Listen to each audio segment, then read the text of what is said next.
తగిన ఉపయోగిస్తాన్ని ఎంజాయ్ చేయాలి.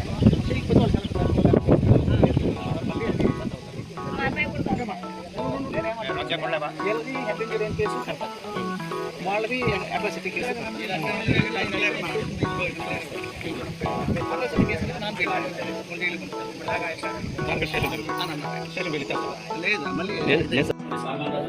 తిరుపతి జిల్లాకు సంబంధించిన గుండా చంద్రశేఖర్, అలాగే అదే సమయంలో పనిచేస్తున్నటువంటి నెల్లూరు జిల్లా అధ్యక్షులైనటువంటి చామల మేడం గారు, తదితర భోజన మండపం కిషోర్, కల్లోకి సంబంధించినటువంటి ప్రసాద్, ఇక మనకు సంబంధించినటువంటి వ్యక్తులు కలవడం జరిగింది. ఎస్ఐ గారు ఈ తర్వాత సత్రకు సంబంధించిన కల్లూరు కడిగి వారికి వాస్తవానికి సంబంధించినటువంటి వారు, తదితర బీకేసీ పార్టీకి సంబంధించిన బీఎస్పీ సంబంధించినటువంటి వాళ్ళందరూ కలిసి ఈ యొక్క సమావేశాన్ని మేము సమకూర్చుకున్నప్పుడు సార్ వారి యొక్క స్పందన అందించుకునే విషయాలు మేము ఉన్నాము. దీన్ని స్పందించి హ్యూమన్ రైట్స్ ద్వారా కూడా లెటర్ ప్యాడ్ మీద మీకు లెటర్ చంద చేసిన తర్వాత ఆర్టికల్ 14 ప్రకారం are equal person are equal lawyer before law వాక్యం చెప్తుంది కాబట్టి ఇలా చట్టం చెప్తుంది కాబట్టి చట్టం మీద అందరూ సమానమైన విషయాన్ని సార్ గారికి మేము తెలియజేశాము.